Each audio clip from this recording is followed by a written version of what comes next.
देखिए दोस्तों, आज की इस वीडियो में हम लोग बिहार डीएलएड एंट्रेंस एग्जाम में जो क्वेश्चंस बार बार पूछे जा रहे हैं ना, वही आज की इस वीडियो में हम लोग करने वाले हैं। और इस वीडियो के लास्ट में दोस्तों मैं आपको हिंदी और इंग्लिश दोनों के क्वेश्चंस बताने वाला हूं, तो प्लीज आप लोग हिंदी और इंग्लिश के क्वेश्चंस जरूर करके जाइएगा। चलिए दोस्तों स्टार्ट करते हैं। क्वेश्चन नंबर 1, यूरोप में पहली प्रिंटिंग प्रेस का आविष्कार किसने किया था? दोस्तों यूरोप में पहली प्रिंटिंग प्रेस का आविष्कार जो है योहान गुटेनबर्ग ने किया था। नाम ये सुना सुना सा है, कभी ना कभी आपने पढ़े जरूर होंगे। यूरोप में पहली प्रिंटिंग प्रेस का आविष्कार योहान गुटेनबर्ग ने किया था। किसने कहा कि प्रस्तावना संविधान का सबसे सम्मानित हिस्सा है? ये दोस्तों पंडित ठाकुरदास ने कहा था, ठीक है, पंडित ठाकुरदास ने कहा था। नेक्स्ट क्वेश्चन, अपिको आंदोलन किससे संबंधित था? तो अपिको आंदोलन सेम जो है ना चिपको आंदोलन के जैसा ही था, और दोनों का जो उद्देश्य था सेम ही था, पर्यावरण संरक्षण, ठीक है। और ये कहां चला था? तो ये चला था कर्नाटक में 1983 में। साइमन कमीशन भारत क्यों भेजा गया था? दोस्तों संवैधानिक मामलों को देखने के लिए और उसमें जो भी सुधार किए जाने हो उसका सुझाव देने के लिए, ठीक है। संवैधानिक मामलों को देखना और सुधारों का सुझाव देने के लिए साइमन कमीशन को भारत भेजा गया था। नेक्स्ट क्वेश्चन करते हैं। भारतीय राष्ट्रीय कांग्रेस के किस अधिवेशन में पूर्ण स्वराज की औपचारिक मांग की गई थी? तो ये लाहौर अधिवेशन जो कि 1929 में हुआ था। लाहौर अधिवेशन जो कि 1929 में हुआ था। और अगर आपसे पूछा जाए दोस्तों साइमन कमीशन भारत कब आया था, तो ये भी आपको पता होना चाहिए, 3 फरवरी 1928 को। 3 फरवरी 1928 को। दोस्तों नेक्स्ट क्वेश्चन करते हैं। यूएनओ को किस वर्ष नोबेल शांति पुरस्कार से सम्मानित किया गया था? दोस्तों संयुक्त राष्ट्र संघ को जो है ना 2001 में नोबेल शांति पुरस्कार से सम्मानित किया गया था, ठीक है, इनके कार्य के लिए। आगे बढ़ते हैं। किस व्यवस्था को नई दास प्रथा कहा जाता था? तो ये दोस्तों गिरमिटिया को कहा जाता था, ठीक है, गिरमिटिया को नई दास प्रथा कहा जाता था। अमेरिका की खोज किसने की थी? क्रिस्टोफर कोलंबस ने, ये तो आपको पता ही है। नेक्स्ट क्वेश्चन, किस अधिनियम ने बगान श्रमिकों को बिना अनुमति के चाय बगान छोड़ने की अनुमति नहीं दी? मतलब बिना परमिशन के जो है बगान मालिक जो है, बगान श्रमिक जो है ये बगान को नहीं छोड़ सकते। तो किस अधिनियम के द्वारा ये जो है रूल बनाया गया था? तो ये अंतर्देशीय आप्रवासन अधिनियम के द्वारा, अंतर्देशीय आप्रवासन अधिनियम के द्वारा। रोलेट एक्ट या रोलेट कानून किस उद्देश्य से लाया गया था? क्रांतिकारी गतिविधियों पर अंकुश लगाने के लिए, क्रांतिकारी गतिविधियों को कुचलने के लिए 19 मार्च 1919 को ये पारित हुआ था, याद कर लीजिएगा। रंग भेद की नीति के विरुद्ध आवाज उठाने वाले व्यक्ति कौन थे? पहले व्यक्ति कौन थे? डॉक्टर मार्टिन लूथर, ठीक ना, किंग, मार्टिन लूथर किंग थे। सुरक्षा परिषद में कितने अस्थायी सदस्य देश है? देखो दोस्तों सुरक्षा परिषद में 10 अस्थायी सदस्य देश है जिनका कार्यकाल जो है ना 2 वर्ष का होता है। और अगर आपसे पूछा जाए कि अस्थायी सदस्य देश कितने हैं, तो ये तो आपको पता ही होगा, 5 है, जिसमें अमेरिका है, रूस है, चीन है, ब्रिटेन है और फ्रांस है। 5 देशों का नाम याद कर लीजिएगा। और इनका जो मतलब कि कार्यकाल है ये आजीवन है, लाइफ टाइम तक, ठीक ना। अगर आपसे पूछा जाए संयुक्त राष्ट्र संघ की स्थापना कब हुई, तो ये हुआ था 24 अक्टूबर 1945 को। भारत शामिल हुआ था 30 अक्टूबर 1945 को। विश्व व्यापार संगठन की स्थापना कब हुई दोस्तों? 1995 में। 1995 में। हिटलर किसका प्रवर्तक था? नाजीवाद का प्रवर्तक था, ठीक ना, नाजीवाद का प्रवर्तक था हिटलर। सिंगरौली किस राज्य का सबसे बड़ा कोयला क्षेत्र है? तो यह है दोस्तों मध्य प्रदेश का। सिंगरौली जो है ये मध्य प्रदेश में है, जो कि एक कोयला क्षेत्र है। नेक्स्ट क्वेश्चन, ब्रिटेन में किस वर्ष सार्वजनिक वयस्क मताधिकार का मान्यता मिली? ठीक है, सार्वजनिक वयस्क मताधिकार को मान्यता मिली, तो ये 1928 ईस्वी में। 1928 ईस्वी में। भारत में नई आर्थिक नीति की घोषणा कब की गई या उदारीकरण कब किया गया? तो ये 1991 में। सासाराम नगर का विकास किस काल में हुआ था? तो ये हुआ था मध्य युग काल में। मध्य युग काल में। ऑरिजिन ऑफ स्पीसीज नामक पुस्तक किसने लिखी थी? चार्ल्स डार्विन ने। इन्होंने प्राकृतिक चयनवाद, वर्णवाद और नेचुरल सिलेक्शन का सिद्धांत दिया था। शरीर में अमीनो अम्लों की संख्या कितनी होती है? 20 होती है, ठीक है, 20 होती है। प्लास्टर ऑफ पेरिस किससे बनाया जाता है? तो जिप्सम को दोस्तों 120 डिग्री सेल्सियस पर गर्म करके जो है ना प्लास्टर ऑफ पेरिस बनाया जाता है। अगर आपसे पूछा जाए दोस्तों कि जिप्सम का रासायनिक नाम क्या होता है, तो आपको बताना है कैल्शियम सल्फेट डाइहाइड्रेट, ठीक है ना, कैल्शियम सल्फेट CaSO4 2H2O, ठीक है, क्योंकि इसमें 2 जल होता है तो इसलिए इसको डाइहाइड्रेट कहते हैं, कैल्शियम सल्फेट डाइहाइड्रेट। अगर आपसे पूछा जाए कि प्लास्टर ऑफ पेरिस का रासायनिक नाम क्या होता है, तो प्लास्टर ऑफ पेरिस में दोस्तों आधा जल होता है, 1/2 जल होता है, तो इसलिए इसको कैल्शियम सल्फेट हेमीहाइड्रेट बोलते हैं। अब हेमी का मतलब होता है आधा, जैसे हेमिस्फेयर आपने पढ़े होंगे अर्धगोला, तो इसलिए इसको यहां पर 1/2 लगा है तो कैल्शियम सल्फेट हेमीहाइड्रेट बोलेंगे प्लास्टर ऑफ पेरिस को। अब ये हेमी कैसे बना, तो देखिए इसमें जिप्सम में 2 जल के अणु है, ठीक है ना, कैल्शियम सल्फेट डाइहाइड्रेट। जब इसको 120 डिग्री सेल्सियस पर गर्म किया गया तो ये जल के अणुओं को त्याग देता है और उसके बाद आधा जल बनता है, आधा जल बचता है प्लास्टर ऑफ पेरिस में, इसलिए इसका नाम होता है कैल्शियम सल्फेट हेमीहाइड्रेट। ये ट्रिक है याद करने का। मनुष्य में मेरुदंड में कितनी जोड़ी तंत्रिका होती है, तो जोड़ी पूछा जाए तो 31। आगे के क्वेश्चंस करते हैं। स्थायी चुंबक बनाने के लिए उपयुक्त धातु कौन सी है, तो स्थायी चुंबक दोस्तों इस्पात से बनाया जाता है, इस्पात उपयुक्त धातु है स्थायी चुंबक बनाने के लिए। चालक का प्रतिरोध रेजिस्टेंस किस बात पर निर्भर करता है, किन पर निर्भर करता है, तो ये दोस्तों चालक की लंबाई, ठीक ना, चालक की मोटाई अनुप्रस्थ काट मतलब, और चालक की प्रकृति, इन तीनों पर निर्भर करता है, ठीक है, किसी कंडक्टर किसी चालक का रेजिस्टेंस प्रतिरोध। कास्टिक सोडा का रासायनिक नाम क्या होता है, सोडियम हाइड्रोक्साइड कास्टिक सोडा का रासायनिक नाम होता है। आंख के किस भाग पर वस्तु का इमेज बनता है, रेटिना पर, जिसे हिंदी में दृष्टि पटल कहते हैं। आगे बढ़ते हैं। प्रतिवर्ती क्रियाओं का नियंत्रण केंद्र कहां पर होता है, तो ये कशेरुक रज्जु में होता है, कशेरुक रज्जु में होता है। वायु में कौन सी नोबल गैस नहीं होती है, तो ये होता है रेडॉन नहीं होता है, बाकी ऑर्गन हो गया, हीलियम हो गया, नियोन हो गया, ये सभी होता है। इसे उत्कृष्ट गैस भी कहते हैं, निष्क्रिय गैस भी कहते हैं और अक्रिय गैस भी कहते हैं, ठीक ना। नेक्स्ट क्वेश्चन, निकट दृष्टि दोष के निवारण में कौन सा लेंस काम में लिया जाता है, तो निकट दृष्टि दोष को ठीक करने के लिए जो चश्मा होता है उसमें लगाया जाता है अवतल लेंस, अवतल लेंस याद कर लीजिएगा निकट दृष्टि दोष में, और दूर दृष्टि दोष में उत्तल लेंस, ठीक ना, काम में लिया जाता है। फ्यूज का सिद्धांत क्या है, तो फ्यूज दोस्तों विद्युत का उष्मीय प्रभाव पर आधारित है, विद्युत का उष्मीय प्रभाव पर आधारित है, ठीक ना। नेक्स्ट क्वेश्चन, हरगोविंद खुराना को किस आविष्कार के लिए सम्मानित किया गया था, तो किसके लिए, मतलब ये तो सम्मानित किया गया था दोस्तों जीन्स के संश्लेषण के लिए। कहने का मतलब ये है कि इन्हें नोबेल पुरस्कार से सम्मानित किया गया था, ठीक है ना, हरगोविंद खुराना को जीन के संश्लेषण के लिए, जेनेटिक कोड की व्याख्या के लिए। लोहे पर जंग लग जाने पर इनमें से कौन सा यौगिक बनता है, इस क्वेश्चन का देखिए, लोहे पर जंग लग जाने पर दोस्तों फेरिक ऑक्साइड या फिर आप कह सकते हो आयरन ऑक्साइड और जल बनता है।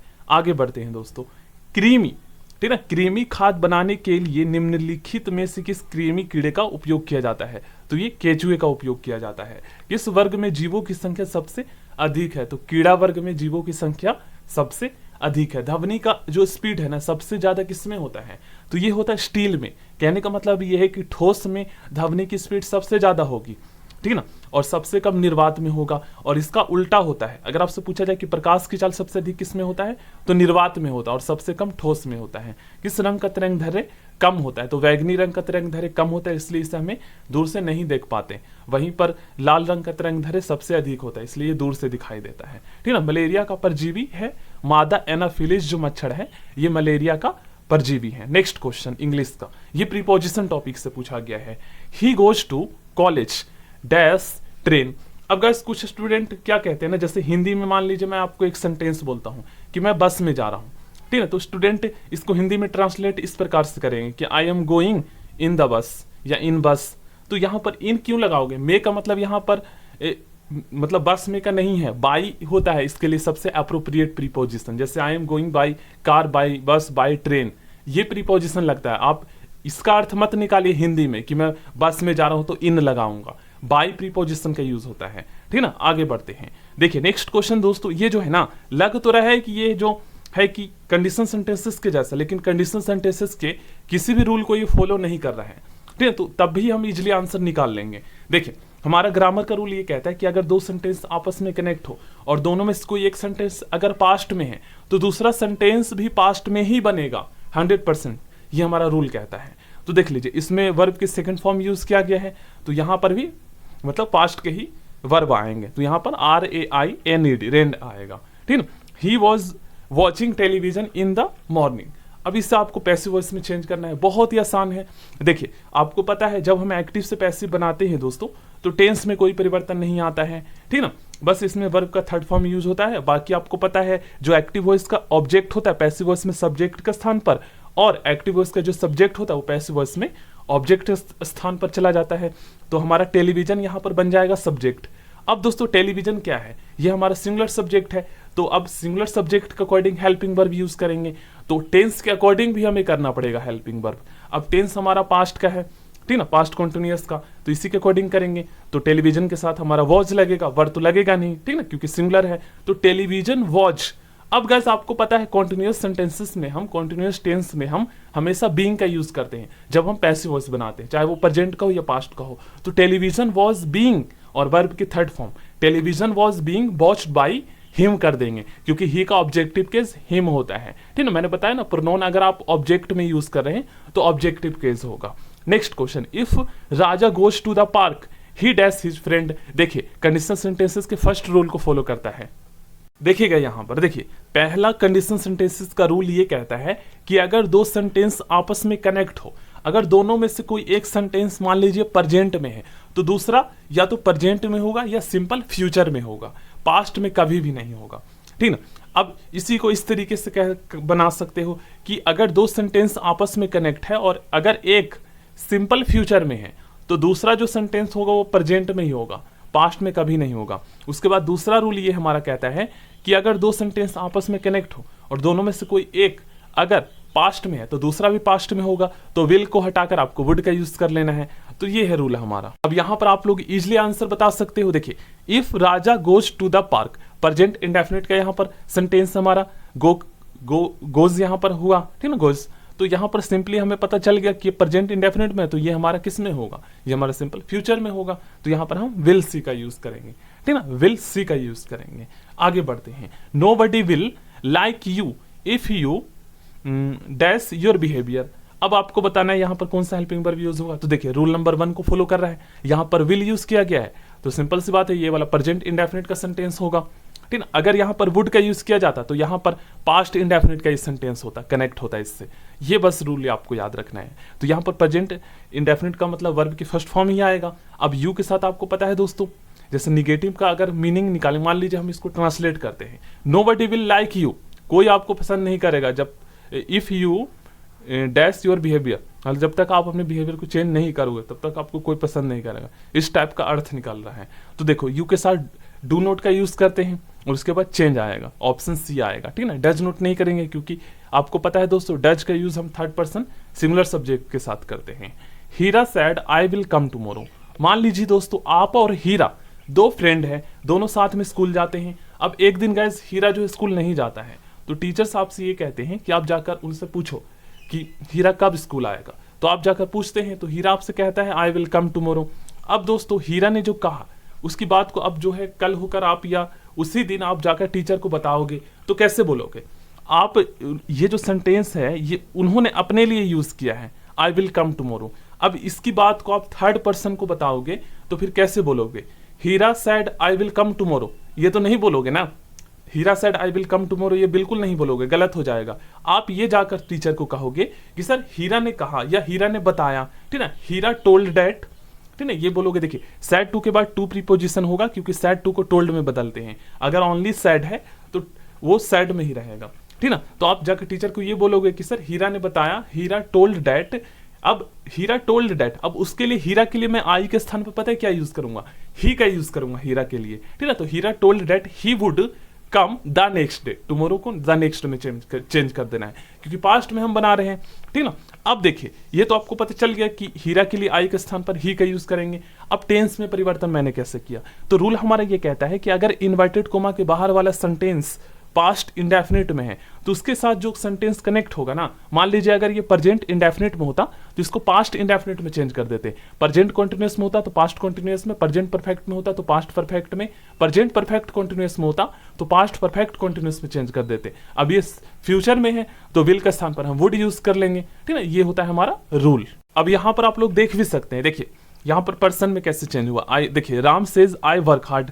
अब इनडायरेक्ट स्पीच में इसको कैसे चेंज किया गया है, तो Ram says that he work hard, तो आई के स्थान पर ही थर्ड पर्सन का ये नॉन यूज किया गया है ना, तो इस तरीके से चेंज होता है। इसी तरीके से यहाँ पर आप लोग देख सकते हो, देखिए फर्स्ट पर्सन को आपको थर्ड में चेंज कर देना। अगर पहला वाला आपको वर्ड थर्ड में मिले, मतलब रिपोर्टिंग जो आपका ये स्पीच होता है, अगर इसका प्रोनाउन अगर थर्ड में पर्सन में मिले तो फिर वो तो अपने लिए यूज करेगा ही फर्स्ट पर्सन का प्रोनाउन, लेकिन जब आप बनाओगे इनडायरेक्ट स्पीच तो उसके लिए थर्ड पर्सन का प्रोनाउन यूज करना है। और चलिए मैं आपको ये भी बता देता हूं कि कैसे चेंज होता है जो हमारा रिपोर्टिंग स्पीच होता है ना। रिपोर्टिंग स्पीच में जो वर्ब यूज किया जाता है, जो इन्वर्टेड कोमा के बाहर होता है, उसे हम रिपोर्टिंग स्पीच कहते हैं। और उसका जो वर्ब होता है ना, उसे रिपोर्टिंग वर्ब कहा जाता है। तो जैसे देखिए, रूल ये कहता है कि अगर रिपोर्टिंग वर्ब से है या सैड है तो उसको इनडायरेक्ट स्पीच में यथावत रहने दे, कोई भी चेंज नहीं होगा। लेकिन अगर रिपोर्टिंग स्पीच में जो रिपोर्टिंग वर्ब यूज किया गया है इन्वर्टेड कोमा के बाहर वाला, अगर से टू हो तो टेल में, और सैड टू हो तो टोल्ड में, वहां पर टोल्ड में बदला हुआ था तो सैड के साथ टू लगाना मैं भूल गया था, तो ठीक ना। तो इस तरीके से चेंज करना है आपको। अब आपको आगे मैं आपको बता देता हूं। देखिए अब टेंस में परिवर्तन कैसे होता है। तो देखिए रिपोर्टिंग वर्ब किसे कहा जाता है, इन्वर्टेड कोमा के बाहर वाला जो सेंटेंस होता है ना ये, और इसके अंदर जो वर्ब यूज किया गया, जैसे सैड, ही सैड, तो सैड जो है ये रिपोर्टिंग वर्ब है। तो रूल हमारा ये कहता है कि यदि रिपोर्टिंग वर्ब पास्ट में हो तो रिपोर्टेड स्पीच, ठीक ना, रिपोर्टेड स्पीच अगर आइटम या फ्रेज नहीं है तो रिपोर्टेड स्पीच निम्नलिखित परिवर्तन, मतलब इस तरीके से परिवर्तन होगा अगर आइटम और फ्रेज नहीं है तो, ठीक है। देख लीजिए, सिंपल प्रेजेंट को सिंपल पास्ट में चेंज कर देंगे। अगर प्रेजेंट इंडेफिनिट होता तो पास्ट इंडेफिनिट में चेंज कर देते। देखिए प्रेजेंट कॉन्टिन्यूअस को पास्ट कॉन्टिन्यूअस में चेंज कर देंगे। बशर्ते ये है, शर्त ये है कि अगर आपका रिपोर्टिंग स्पीच या रिपोर्टिंग वर्ब आपका पास्ट में, तभी ये चेंजेस होंगे। प्रेजेंट परफेक्ट को हम पास्ट परफेक्ट में चेंज कर देंगे और प्रेजेंट परफेक्ट कॉन्टिन्यूअस को पास्ट परफेक्ट कॉन्टिन्यूअस में। और देखिए जो मॉडल वर्ब होता है, जैसे विल को वुड में आपको चेंज कर देना है, शैल को शुड में, मे को माइट में, कैन को कुड में। और इसके बाद टुडे अगर होगा तो दैट डे, टुमारो होगा तो द नेक्स्ट डे, यस्टरडे होगा तो द प्रीवियस डे या द डे बिफोर में चेंज कर देना है, ठीक है। ये याद रखना आपको। अब दोस्तों आगे बढ़ते हैं, ठीक है ना, पता चल गया आपको। Next question, that is something to remember. Non finite verb बताना है तो ये हमारा नॉन फाइनाइट वर्ब है, ठीक ना। रूल तो आपको पता ही है दोस्तों, टू प्लस वर्ब की फर्स्ट फॉर्म ऑलरेडी हम पढ़ चुके हैं। नॉन फाइनाइट वर्ब क्लासेस नहीं देखा है तो प्लेलिस्ट में आपको all classes topic wise syllabus के अकॉर्डिंग मिल जाएगा। I could teach her if I dash to.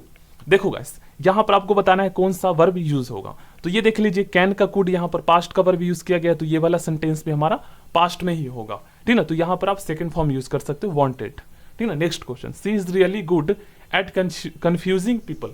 तो यहां पर कंफ्यूजिंग जो है ये क्या है, ये हमारा वर्ब है। अब ये कौन सा है, तो एज अ ऑब्जेक्ट के रूप में यूज किया गया है कंफ्यूजिंग, ठीक ना। और ये किसमें, आईएनजी फॉर्म में, तो ये हमारा जेरन है। और जेरन क्या होता है, नॉन फाइनाइट वर्ब का ही प्रकार है, ठीक ना। अगर आप समझना चाहते हो तो आप लोग दोस्तों क्लासेस देख सकते हो जाकर प्लेलिस्ट में। हिंदी के करते हैं, छंद शास्त्र में 3 वर्णों के समूह को क्या कहा जाता है। दोस्तों छंद शास्त्र में 3 वर्णों के समूह को गण कहा जाता है, ठीक है, गण कहा जाता है। आगे बढ़ते हैं, अलंकार के कितने भेद होते हैं। अलंकार के दोस्तों 3 भेद होते हैं। अलंकार के 3 भेद होते हैं। शब्दालंकार के कितने भेद होते हैं, तो शब्दालंकार के भी 3 भेद होते हैं। अलंकार के 3 भेद होते हैं और शब्दालंकार के भी 3 भेद होते हैं। जिस वर्णिक छंद के प्रत्येक चरण में 15 वर्ण होते हैं उसे क्या कहा जाता है। जिस वर्णिक छंद के प्रत्येक चरण में 15 वर्ण होते हैं उसे मालिनी कहा जाता है, मालिनी कहा जाता है। कर्म के अनुसार क्रिया के कितने भेद होते हैं, कर्म के अनुसार क्रिया के 2 भेद होते हैं, ठीक ना। कर्म के अनुसार क्रिया के 2 भेद होते हैं, अकर्मक और सकर्मक क्रिया। नेक्स्ट क्वेश्चन, काव्य की आत्मा किससे माना गया है, व्यंग्यार्थ को काव्य की आत्मा माना गया है। नेक्स्ट क्वेश्चन, काव्य की जो आत्मा, ये तो पता चल ही गया, व्यंग्यार्थ को माना गया है। स्वयं के प्रत्येक चरण में कितने वर्ण होते हैं, तो स्वयं भी आपको पता है एक प्रकार का छंद है, ठीक है। तो स्वयं के प्रत्येक चरण में दोस्तों 22 से 26 वर्ण होते हैं, 22 से 26 वर्ण होते हैं। छंद शब्द संस्कृत के किस धातु से बना है, तो ये छिदी से बना है, छिदी से बना है। स्वर्ण संधि के कितने भेद हैं, 5। स्वर्ण संधि के 5 भेद है। आचार्य कुंतक के अनुसार काव्य गुणों की संख्या कितनी है, तो यह है 6।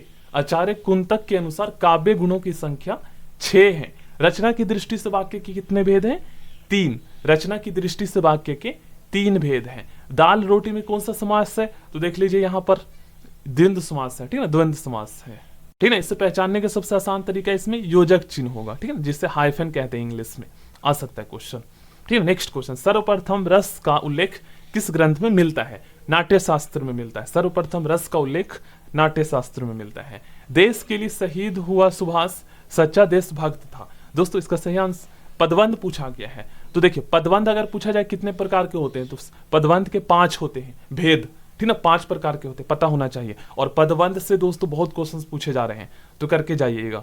देश कौन कौन से होते हैं, तो क्रिया विशेषण पदबंध होता है, संज्ञा पदबंध होता है, विशेषण पदबंध होता है, ठीक ना। मैं फिर से बोलता हूं, देखिए पदबंध के 5 भेद होते हैं, कौन कौन से होते हैं, तो एक होता है संज्ञा पदबंध, दूसरा होता है सर्वनाम पदबंध, तीसरा होता है क्रिया पदबंध, चौथा होता है क्रिया विशेषण पदबंध, पांचवा होता है विशेषण पदबंध।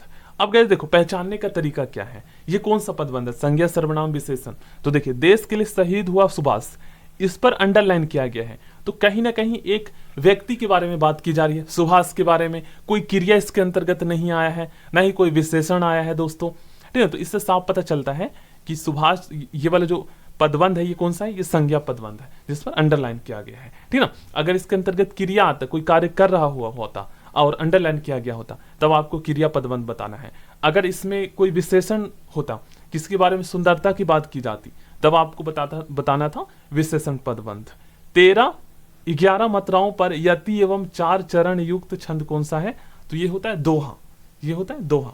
जिस छंद के प्रत्येक चरण में 16-16 मात्राएं और अंत में गुरु होता है, उससे क्या कहते हैं, चौपाई। जिस छंद के प्रत्येक चरण में 16-16 मात्राएं और अंत में गुरु होता है, उसे चौपाई कहते हैं, ठीक ना। मुझसे पत्र नहीं लिखा जाता, दोस्तों ये कर्म वाच्य है। मुझसे, से का अर्थ है अंदर से भाव आए, ठीक है, तो कर्म वाच्य आपको बताना है। नेक्स्ट क्वेश्चन, क्रिया के कथ्य रूप को क्या कहते हैं, वाच्य कर। हाँ, और वाच्य से भी क्वेश्चन आ रहे हैं, पदबंध, और अगर आपको वाच्य करके जाओगे ना तो 2-2 4 नंबर आपके पक्के हैं, ठीक ना, 4 नंबर आपके पक्के, लिख लीजिएगा। मुझसे पत्र नहीं लिखा जाता, कर्म वाच्य पता चल गया। क्रिया के कथ्य रूप को क्या कहा जाता है, वाच्य कहा जाता है। क्रिया के कथ्य रूप को वाच्य कहा जाता है। पदबंध के कितने भेद है, 5। संचारी भाव की संख्या 33 है, संचारी भावों की संख्या 33 है। तो इनको आप YouTube पे सर्च करके कर लीजिएगा। सो थैंक यू दोस्तों, नेक्स्ट वीडियो मिलते हैं।